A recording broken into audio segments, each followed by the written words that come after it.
the Long Island Serial Killer.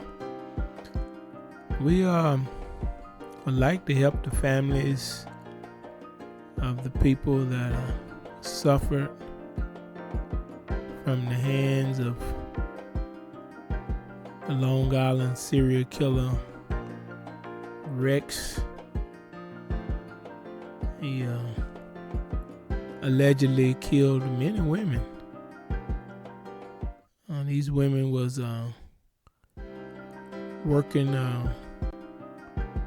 presumably the streets at night, but that don't give you a reason to kill them. They probably had kids or at least families where they was trying to make a living the best way that they could, and he took advantage of the situation and made it where he would just do whatever he did with them, and then allegedly killed them. He's claiming his innocence, but nobody believes that. Not even him and his lawyer. But they, I think they tracked his DNA through a stepson or somebody, a son, his son, and then they found this man. Been over a decade. He been killing women allegedly and getting away with it. He had a good job, a wife, a family, but he had the urge to kill women that was working the streets. So looked like they moved in on him because they was thinking he was about to do the same thing. So luckily they finally caught up with this madman. That is exactly what he is, a madman. So if you would like to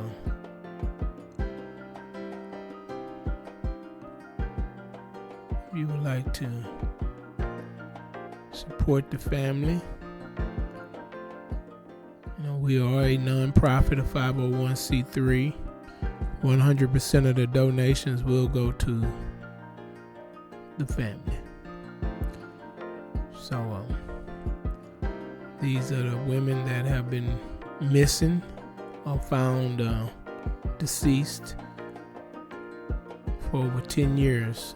These are the women that was working at night and came up missing. Melissa Bartheelemy, Maureen Brainard Barnes, maybe she was married, I don't know why her name is hyphen. Megan Waterman, Amber Lynn Costello, Jessica Taylor, and Valerie Mack. We have a PayPal button on our site. You don't have to leave the site. Just if you would like to donate to the family, we would 100% would go to that family. So if you want to support them, it's a pretty sad story, but we're here to try to ease the pain that they have been going through for over a decade. So join us to help others. If you don't have any money or you're on a tight budget, just subscribe. Just by subscribing and growing the channel, you are helping someone. There are disasters and victims all over the world every day, and the more subscribers and viewers that we gain, which we are gaining daily, we will be able to help more people that are needing help. So join us to help others by subscribing. If you would like to donate $1 or 1 million or 10 million, however, 100% will go to this cause. If you would like to donate to the charity, that is okay. You can donate to the charity, but we have a subscribe donation button on the page. You can just hit that and help the family out. But if you can't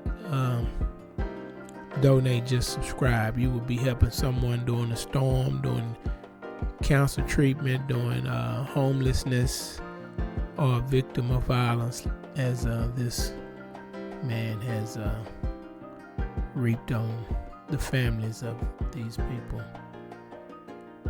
As we said, Opulent Philanthropy is a 501c3 a nonprofit organization. If you donate through our YouTube channel,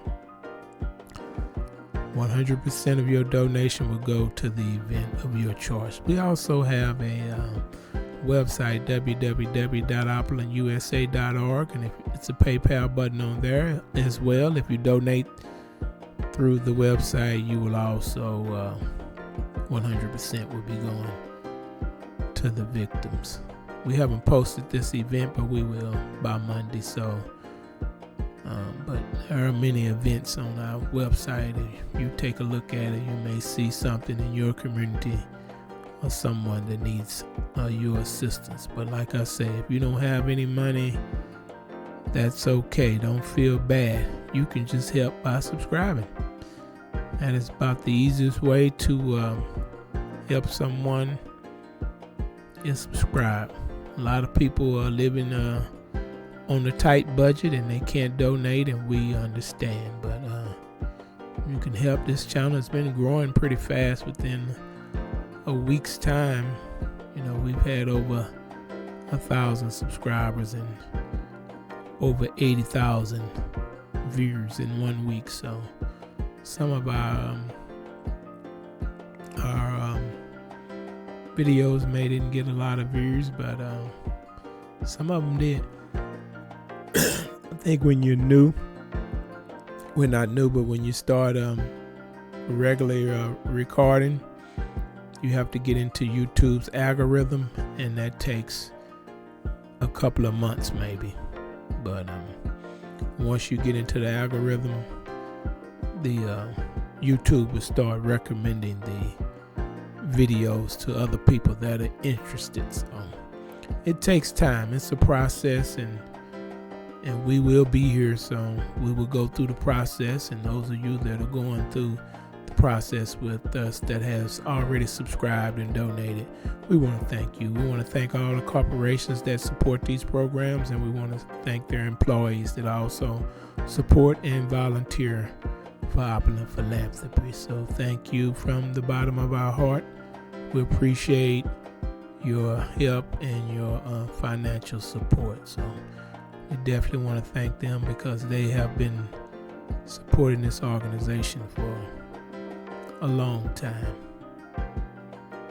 So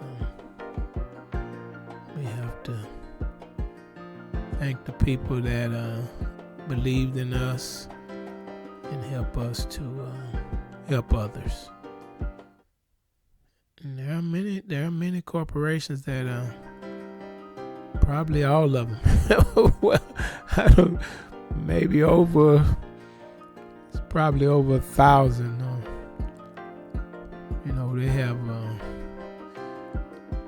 policies where they don't really want us to share the names. So we'll use their logos. I'm gonna have to look over the policy, but it's we have a lot of corporations we would like to thank. So I'm gonna have to look over the policy before I put their names out there. And people people boycott, and they stop buying your product, and they see something they don't like, about some gay people or about some education or something. It's a war on everything, look like. So we don't want to put somebody's name out there and then they get boycotted. So we're not gonna say who did what, because that could be a problem, a big problem. We don't want to lose our daughters, so we don't want to say the wrong thing, because one little thing these days will get you canceled. So people with Bud Light. I think they taking that off the shelf too. Back to the fundraiser. For more than a decade, a string of unsolved killings known as the Gilgo Beach murders, this was in Long Island, terrorized the residents and confounded authorities on Long Island's South Shore. After a woman's 2010 disappearance led investigators to find at least 10 sets of human remains and launched the hunt for a possible serial killer. So I found 10 sets. That's a lot of remains to a lot of people that this person or somebody, Rex or somebody, killed. So far, the DNA is pointing to Rex, and Rex is saying it's not him. I think this man had a good job and a wife and a family, but let's look at him. He had some evil stuff going through his head. But when authorities this week announced a major breakthrough in the case on Friday, charging New York architect Rex Heuermann, Heuermann, he's 59 years old, with murder in connection to the killings of 3 of the 4 women who became known as the Gilgo 4. That's the name of the beach. So I guess he would drag them out by the beach and take them to the beach somewhere out there, and then he would do whatever, he pretended he was going to pay him or whatever, and decided to kill him. It's a sad story. It's all these people, no matter what their jobs are, their occupation, or what they're doing, they're still human beings. So they still have families that love them. They still have kids that love them. What they do with their personal life is really not a reason for them to be deceased or overlooked. They're still human beings. They're still loved, and we don't want nobody killing nobody. Not somebody that's a street worker or just anybody. Children, people shooting through, having shootouts, killing innocent people. We hope that all this will stop. We are a non-violent organization. We preach it and teach it, love over hate. We believe love that can stronger than hate. We just have to keep that out there in these people's mind, and maybe they'll choose love over hate, because love is a powerful word. We don't use it enough. But the suspect was taken into custody Thursday night. Authorities said he has been indicted on 1 count of first-degree murder, 1 count of second-degree murder, in each of the 3 killings. Melissa Bartheelemy in 2009, and Megan Waterman and Amber Costello in 2010, according to the Suffolk's district attorney. So this is I don't think he'll be getting out of jail. I don't know, the bonds has changed a lot, but I don't think something that somebody that's been on the run for 10 years hiding in plain sight, they say, would be bonded out. I don't think he would bond out, no matter if he says he's innocent or not. This is pretty serious as it gets. This is someone that I wouldn't have bond out, and I wouldn't want to live next door to him. He's a psycho. So, allegedly psycho, okay? We don't want to get sued. Man, people will sue you for anything. I don't want to be going to court in New York. This man suing me from his jail cell or something. You just never know, man. People will sue you. You have to watch every word you say. I don't want to be sued, so I'll get the company sued. So we're going to keep them allegedly going. Rex Heuermann, who was told his attorney he is not the killer. He said, it's not me. Even though the DNA is matching him, and he probably has some other, I know he has some other items that pointed towards him, but we'll see if he take the stand and try to convince 12 jurors that it's not him, and the DNA match him, because DNA evidence these days is pretty heavy. It's more heavier than an eyewitness. Eyewitnesses get it wrong all the time, but DNA and fingerprints and that type of technology is almost guaranteed to get you convicted. So, cameras, all that.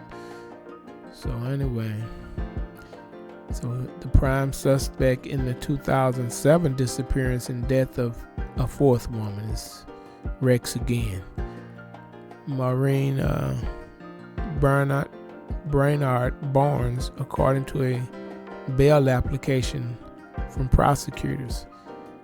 He has not been charged in that homicide, but the investigation is expected to be resolved soon. So it sounds like they have information that he some evidence that he may have killed this woman too. So authorities said once Heuermann was identified in the early 2022 as a suspect, they watched him and his family getting DNA samples from items in their trash as they built their case.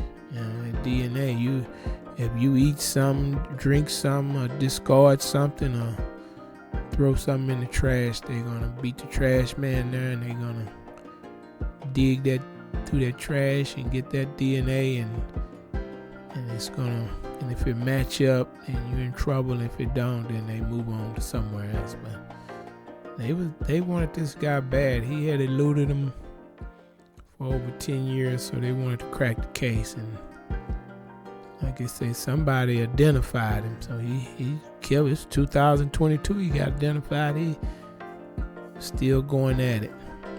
He thought he had a airtight game,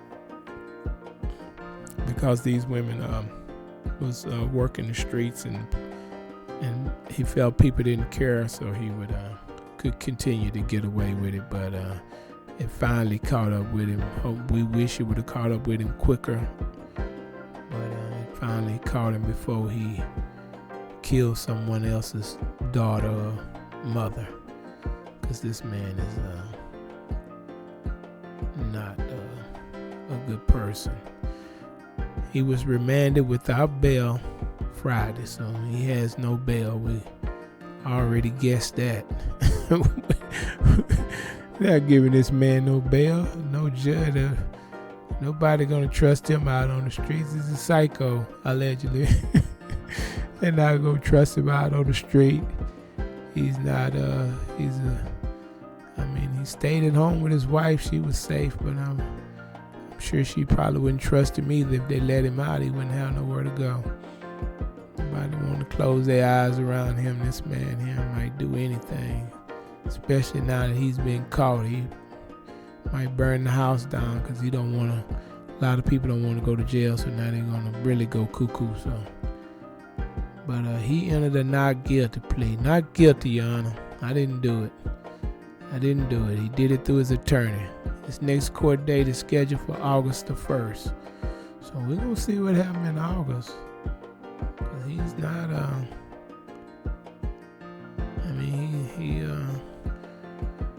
he probably go to trial. He has nothing to lose. He's not going to get freedom. So he probably go to trial, and it would be very interesting if he took the stand to explain how he's not guilty and where he was doing all these different murders. And because they got cell phone data, they got all that wrapped up, and they putting it together. So he gonna have to explain it, how it wasn't him, and how the DNA is not him. I don't know how he gonna explain that, but that's what he's gonna have to do. So it's not him. Rex, that's not you. Okay, you say so. Police discovered the first set of female remains in bushes along an isolated strip of waterfront property on Gilgo Beach while searching for another missing woman, Shannon Gilbert, a 23-year-old from Jersey City, New Jersey, who hadn't been seen since 2010. He just couldn't quit. He wanted to be caught, and they caught him.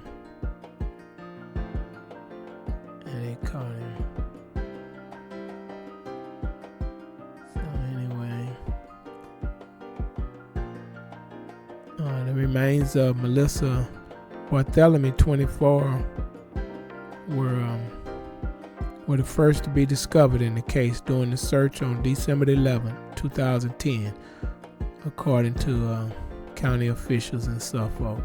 2 days later, investigators discovered the remains of 3 additional victims: Maureen Brainard Barnes, Amber Costello, and Megan Waterman, strewn across a half-mile stretch of the Gilgo Beach. That's why they call it the Gilgo murders.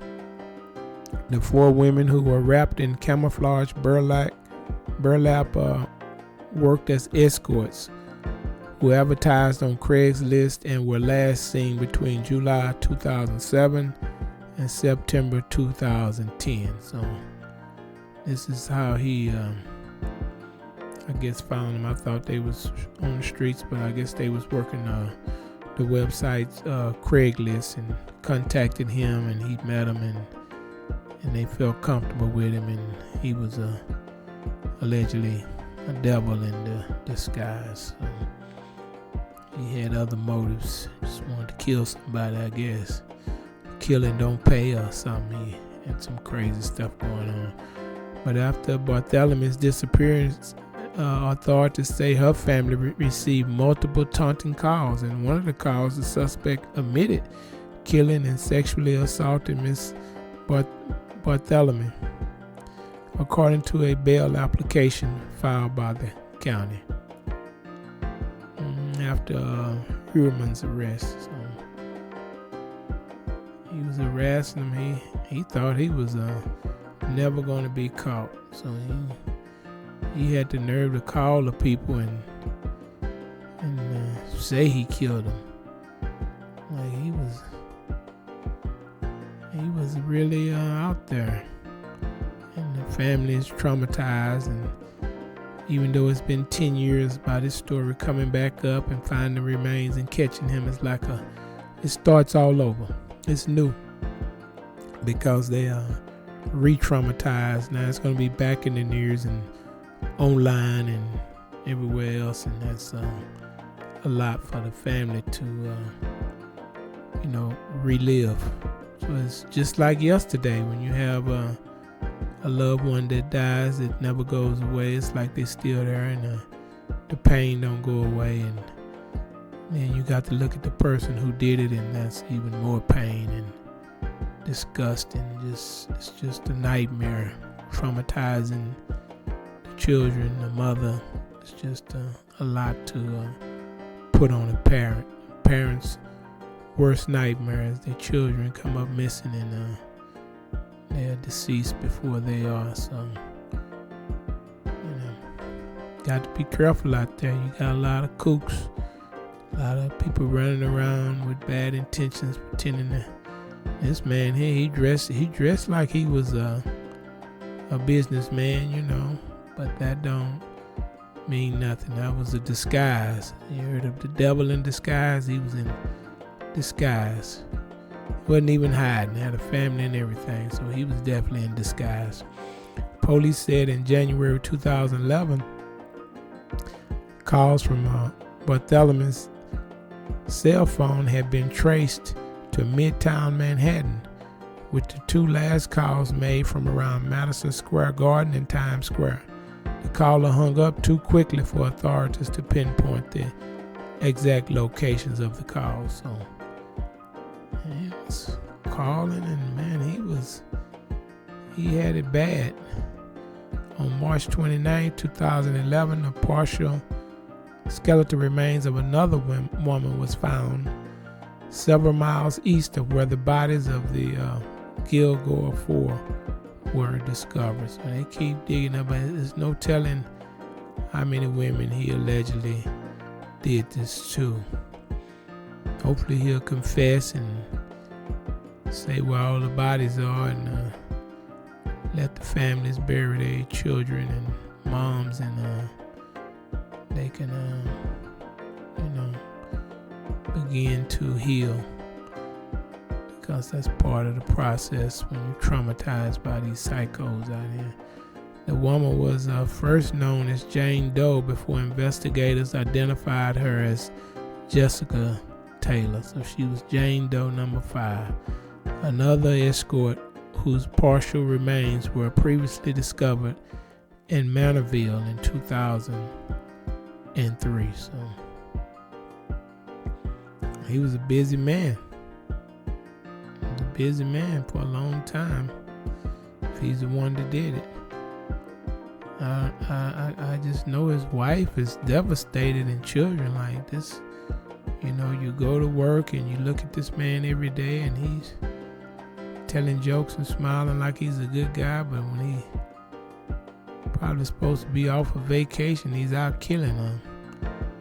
A week off, a holiday, and just he had some days off, or killing after work and pretending he was working long hours. I don't know what he was doing, but he had some kind of plan that he worked into killing escorts in his daily plan, some kind of way. He had some spare time, a bunch of lies. Car broke down, can't make it home, baby. Got to work late. Got drunk and couldn't remember how to get home. People make up lies all the time about stuff. Shit, you don't know where they're at. You don't know where they're at. The following month, on April 4th, 2011, 3 more sets of remains were found on a stretch of Ocean Parkway in Suffolk County near the beach. So he liked the beach. He liked the... Man, you see this guy at the beach, it's trouble. Trouble. Beach was his very favorite place to go, looked like. They included a female toddler, an unidentified Asian male, and a woman initially referred to as Jane Doe number 6. So if he did all this is he was stacking them up, and that's pretty psycho of him. 1 week later, 2 additional sets of human remains were found in Nassau County, about 40 miles east of New York City, one of which was identified as the mother of the toddler through DNA analysis. The mother's partial remains were first discovered in 1997. The other set of remains genetically matched with remains found in 1996 on Fire Island, significantly expanding the timeline and geographic reach of the investigation. Man, he was definitely terrorizing the people and the neighbors, and people make parents scared to let your young people go out and go to events and stuff. You got a serial killer running around. It just ruins the whole mood, the whole neighborhood, the way you raise your kids. It change everything up, because you don't know who it is, and it's like a ghost. But he's not a ghost no more. We know exactly who allegedly did this to these women. So in mid-April on the same year, Steve Cohen, an attorney for Barthelemy's mother, said a man using the victim's cell phone made taunting calls and claimed he killed her. So this was his thing. He would call you, and he wanted you to know he was the killer. He wouldn't turn himself in, but he wanted to let you know, I did it. I'm the one that did it, and ain't nothing you can do. And then told him, do you think you'll ever see her again? The unidentified male caller asked Barthelemy's sister on August 26, 2009. So he knew they was dead, and he wanted to. I don't know how he got their numbers, but he found it in probably on Facebook or somewhere. I don't know where he got it, but he found their information in and wanted to taunt him. He was bragging. He was proud of. He was killing women. He was proud of it. Let's see how proud he gonna be in that jail cell, and how long he gonna last. Hopefully he can do his time and not hang himself. Some other inmates kill him in there. We're not wishing nobody no bad luck, but a lot of times when these people get caught, now they want to commit suicide because they can't. They weak. They tough when they free, but they weak when they get caught. They don't want to do the time. So he told him he killed him, and killed it. And he added that and hung up the phone. Less than a minute, so I guess he was timing it in case they was tracing the call. He was hanging up. I guess the minute stops the trace. Another phone call was placed in July 2009, just days after Bartheelemy's disappearance. It was the first of 7 calls he made from Bartheelemy's cell phone. So he's charging her phone and calling the family. That's how he got their number. He had her phone. He took her phone and went through the numbers and called. This man had no heart. He had no heart. Not only killed him, he terrorized him. He had their number, and he would call and say the craziest stuff. He said in one phone call, the unidentified male caller referred to Bartheelemy as a whore in a short conversation with her then 15-year-old sister. So that is, he took it to the extreme. If he is the killer of these people, and I don't know New York's law if he can get the death penalty or a life sentence, but if he's convicted, I'm sure that he will get the max. He's not gonna. Any juror that hears all this and this many people involved, they're not gonna have any sympathy for him, and the judge is not either, especially with that DNA matching why he's saying he's innocent. And he didn't do it, Your Honor. Your Honor not trying to hear that. Not gonna honor that. Not with that DNA matching. If it didn't have the DNA, still be free probably, but that's what caught up with him. Times have changed. They can take. It used to be it couldn't jump from person to person, but now they can link you from a baby, or a cousin, or uncle, or a stepchild. They gonna link you some kind of way. So as the technology evolves, they're going to most definitely be able to close a lot of cold cases. That's why they're going around digging in trash, because that technology, they got a hit, and that hit could lead to your house. Even though it's not you, it could still lead to your house, and because somebody in your bloodline did something wrong. So if you see the police out there digging in your trash can, you can be sure it's a DNA hit somewhere. They're not just digging in the trash can because they hungry or nothing. They digging in the trash can because somebody going to jail.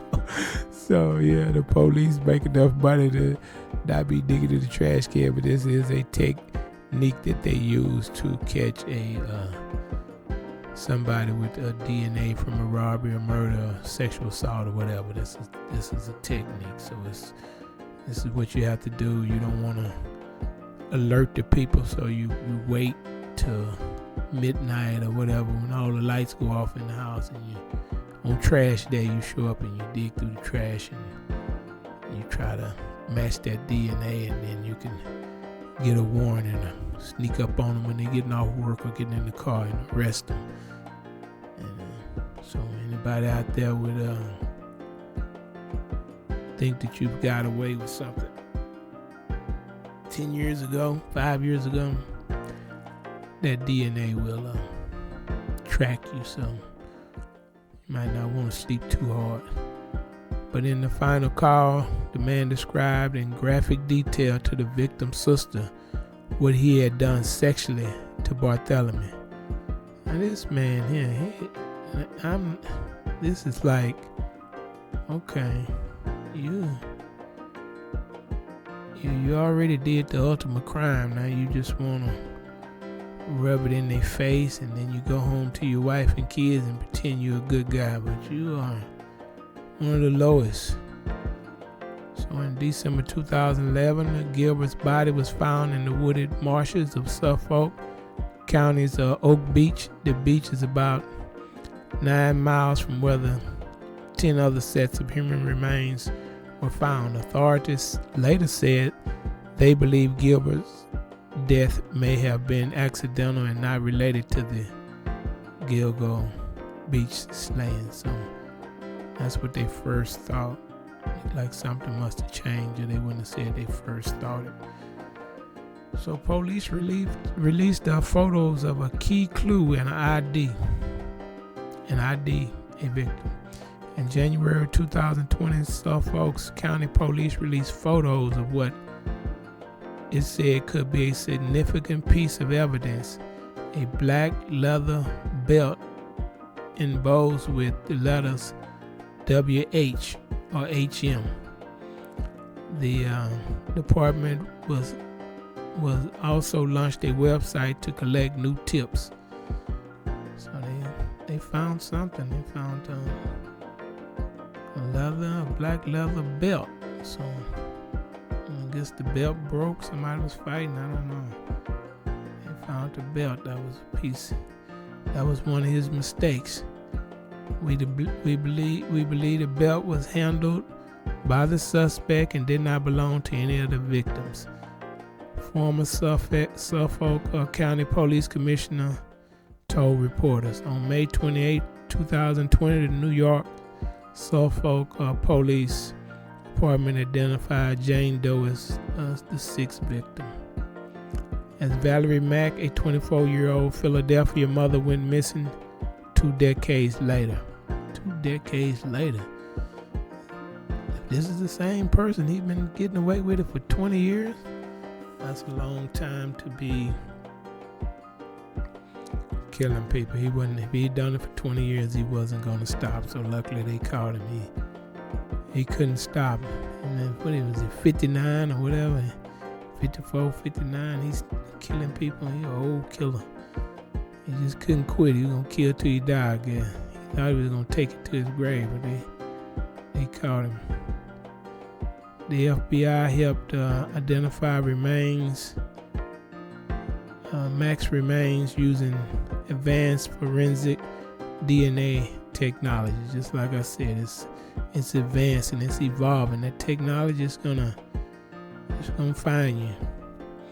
Between the cameras and the technology, license plate readers and all that, it's gonna, I don't know if it's gonna slow crime, but it's gonna definitely catch you. I don't know how they're gonna put all these people. I guess they're gonna home confinement or something, because as the technology evolved, it's evolving to stop crime and to catch you more quickly.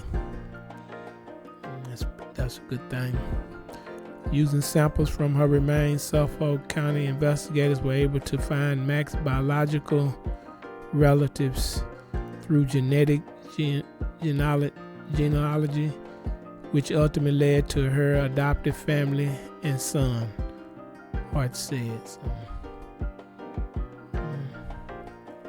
Police formed a task force to find the killer. That was this year in February. I guess they had enough evidence to start looking.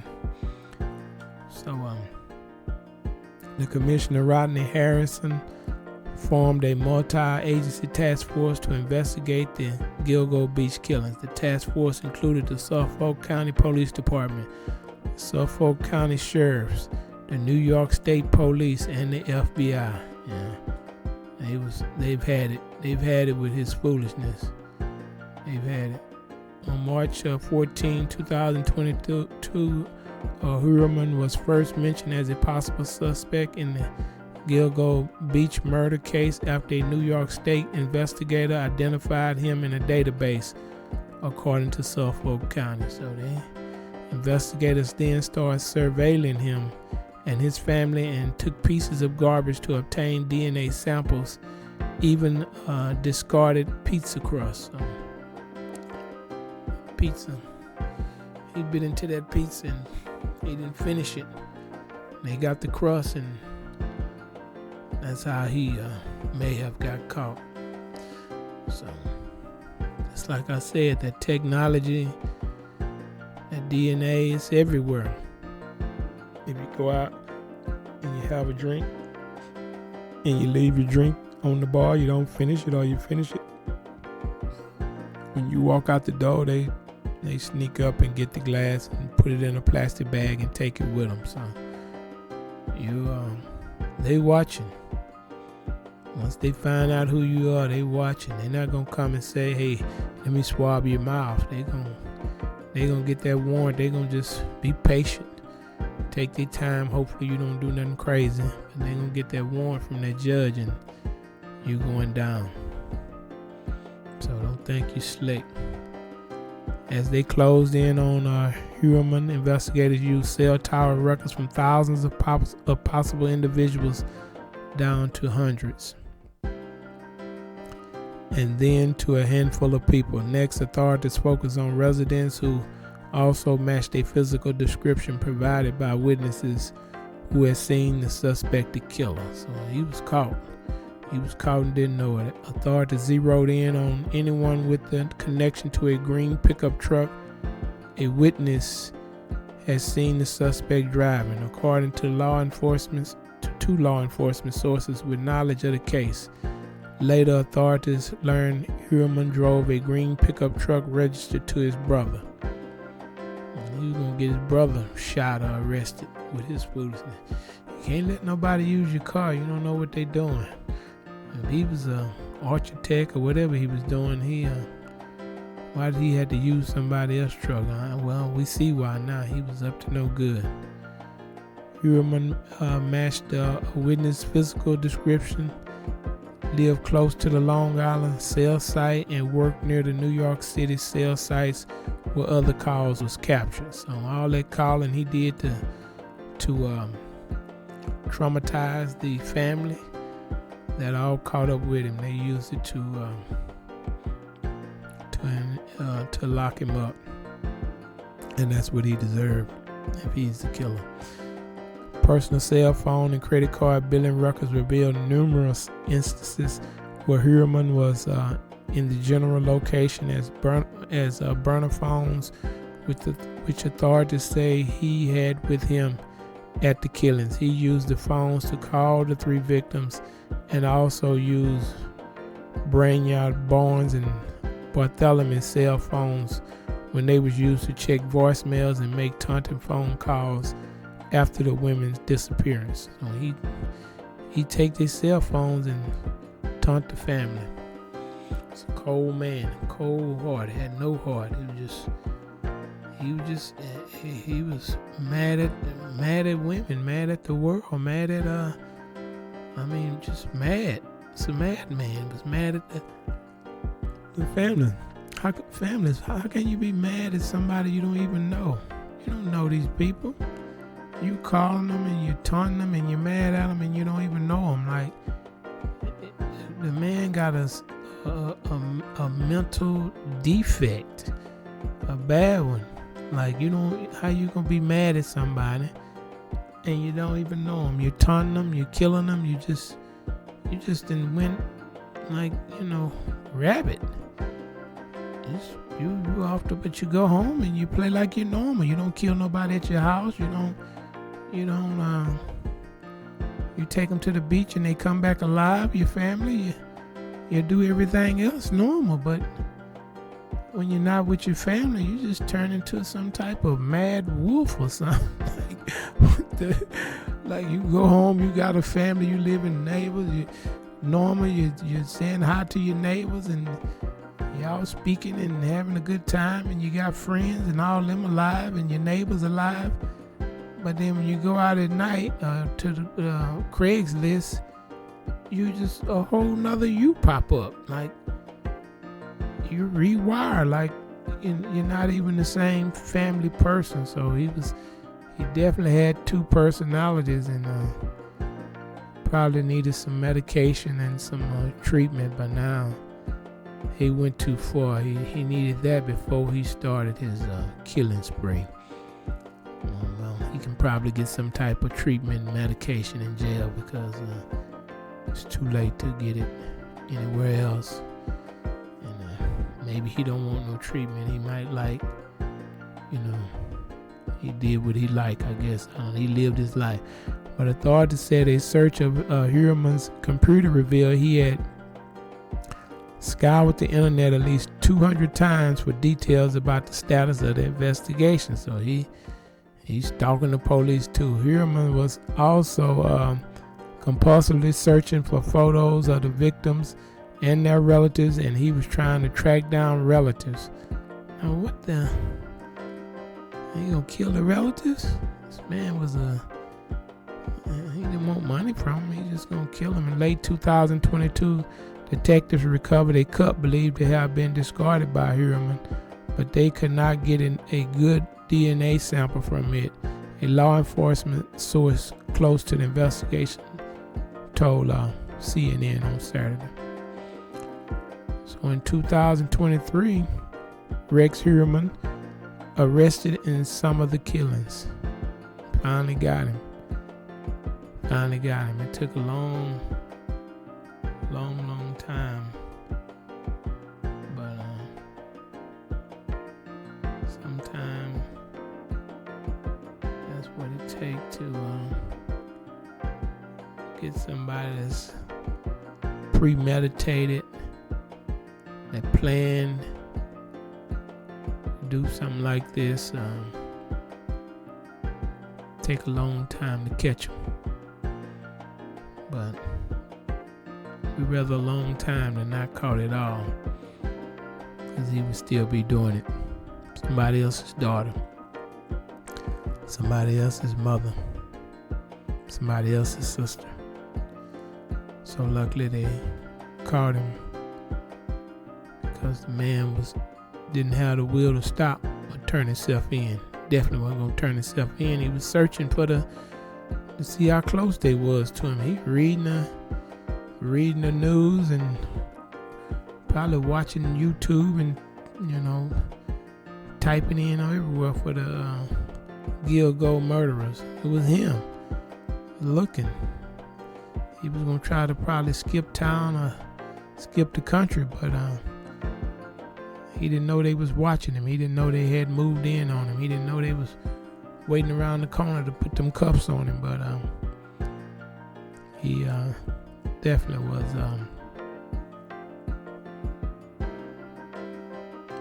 trying to stay one step ahead of the police. But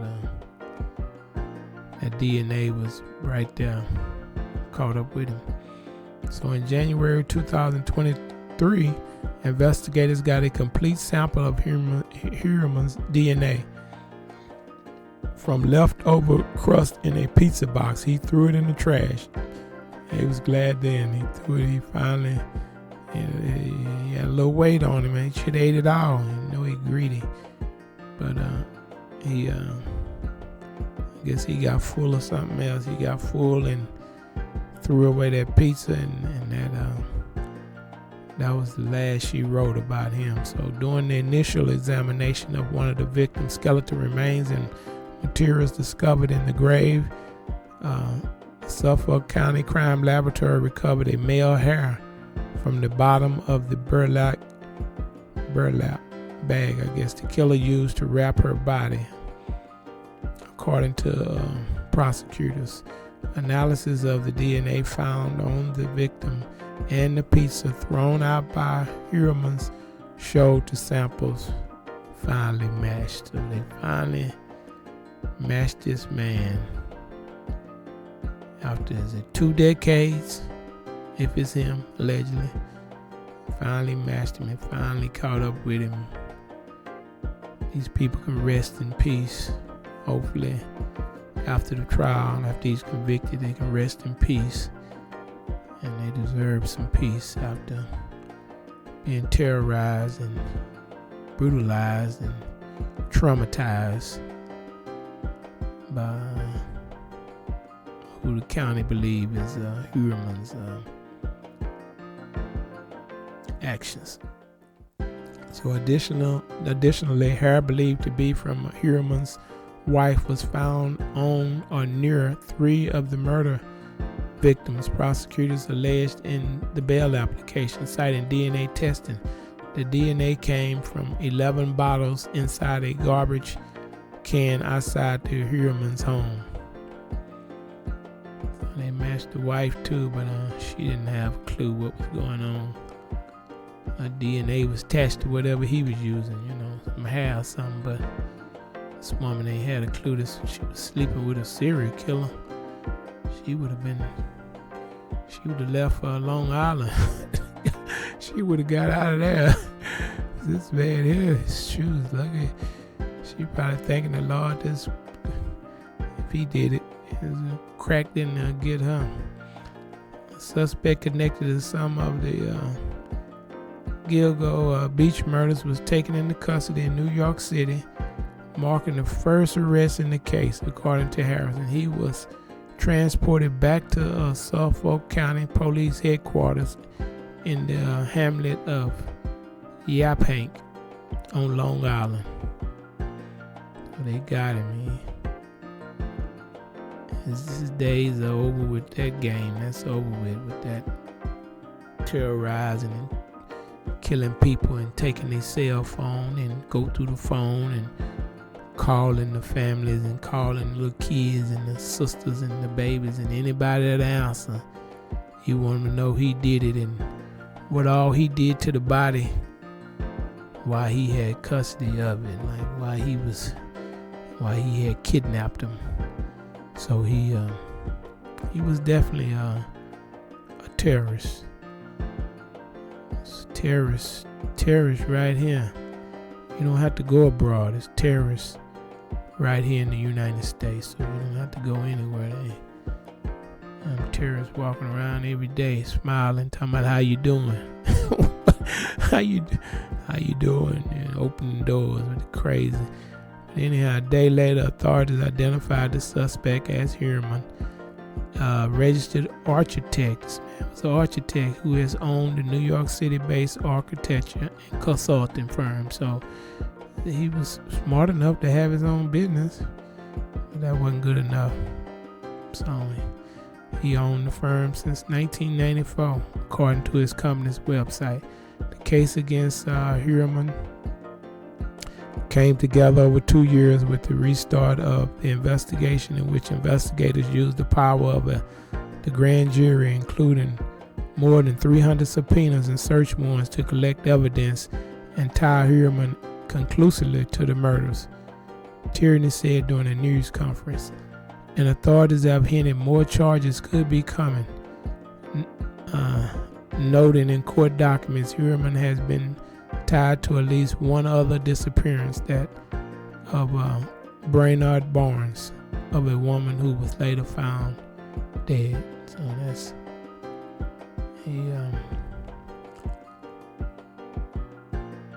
he took these people and he changed their lives forever. He changed it and did what he wanted to do.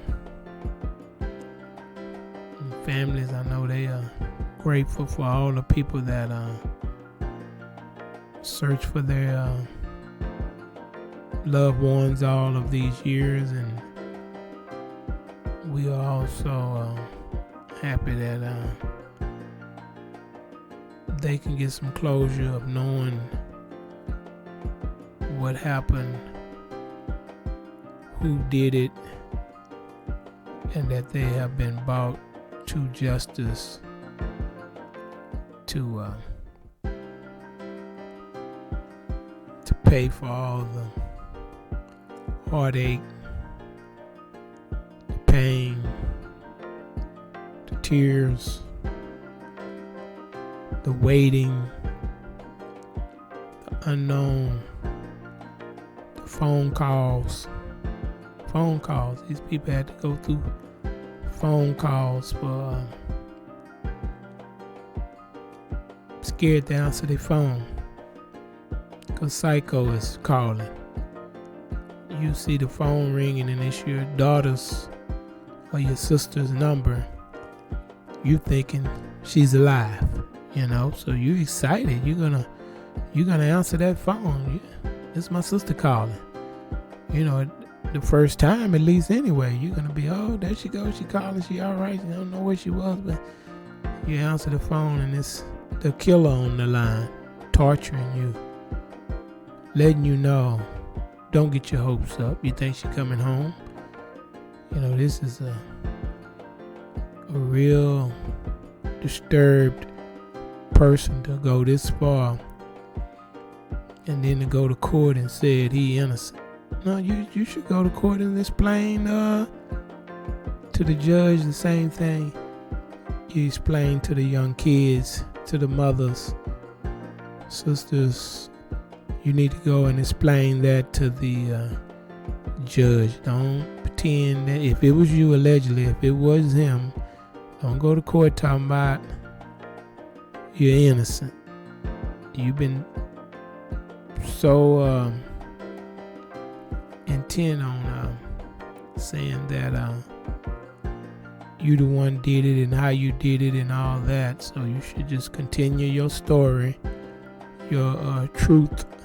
Continue telling the truth, because you're not going to be able to fool the jury from what I've read, from the DNA, from the 20 years, a couple of different people, a belt with HM or WH on it that your wife knows is yours. Your kids done seen that belt. The burlap with the hair in it, you're not going to be able to escape that type of evidence unless they find somebody else with more evidence. Or maybe he know who did it. It wasn't him. Somebody had his car. Somebody had his burlap. Somebody gave him a piece to bite off of. And somebody, that green truck that he borrowed from his brother or whoever, maybe it was him. Maybe this is the route he's going to try to take, because he's saying he's not guilty. So maybe the cell phones, I don't know how he's going to get out of that. The pinging by his job and pinging by his home. I guess his brother was riding around with the cell phones. I would like to see him get on the stand and try to explain that it's not him, because he's going to look like a fool, just like he's looking now. He's going to look like a fool, and nobody's going to believe it. Not with the DNA. Plus, I'm sure they know his voice, because he was calling, so they're going to have him to speak whenever he do an interview where he's speaking through his lawyer. But I'm sure they got some record. They showed the recording where he was fixing the building, so they got his voice. So the family he's been calling, they're gonna identify that voice, unless he disguised his voice with something. But I don't think he went that far, because he was too busy bragging. He wanted them to know, so he bragged and tortured and tortured. But hopefully his wife can add to the story, or his children can add to the story about where he was or what he was doing, or what they know about the burlap, or about the pizza, about his actions. Was he slipping out at night during those times? His web searches, maybe they seen him searching for something on the computer. Maybe they want to add and go ahead and put some more nails in the sentence for him and go ahead and get him out of here, because nobody wants to live with this man. And if they go up there and talk to him in jail, maybe they can get him to talk, or they already can, when somebody lying and you're close to him, they can look in his eyes and see, yeah, he did it. It was him. He's still lying. But that DNA don't lie. So if they got 100% match, and we are 100% that they will get him, keep him. They got him already. Keep him for the rest of his life, because that's what he need. But anyway, we're gonna wrap this up, and I guess in August, when he come back with some more of his lies, we'll see. And if you like to support the families of Melissa Bartheelemy, Maureen Brainard Barnes, Megan Waterman, Amber Lynn Costello, Jessica Taylor, or Valerie Mack, you can go to our PayPal button on the page and support them with $1, $10, whatever. We, people is, hey, $10 will get you to the gas station. It'll help out. Because a lot of time when people traumatized, they can't work. They can't think. They can't, they go into depressions, need medication, This stuff is it's traumatizing, it's terrorizing. So all of this, you're scared, you're looking over your shoulder, it just takes you down. The man was on the loose for 20 years, so if you would like to support the family, then please do so. And like I say, this is 100% donation go to the causes. We don't keep anything, and you can donate here, and feel free to just go into the right place where you donated to, and by subscribing, as this channel grows, you'll be helping somebody. We'll be able to go out and do something real big for families going through these tragedies. That's why we're here, because we want to make sure that these people get 100% of the donation. These people get 100% of the money that you give to help. And besides what PayPal charge, we can't control that. But as we get monetized on YouTube, I think they have a donation thing for nonprofits. After you get monetized, then 100% of the donation can go to these families, to disasters, to your community, because we want to get the money when a disaster happened, to the community, to the victim. We want some go directly to these people, directly to your community, because this is how we get back on our feet. The government have resources too, but sometimes the red tape or something ties the money up, and people need direct help. And this is what the charities are for, to get there quick with no red tape, get to you quick. And but we're licensed by the IRS, so we're part of the overseen by the government too, but we get the license so we can get to you quick, and the people will have a way to help when they want to. But you all enjoy the rest of your weekend. Thank you for listening.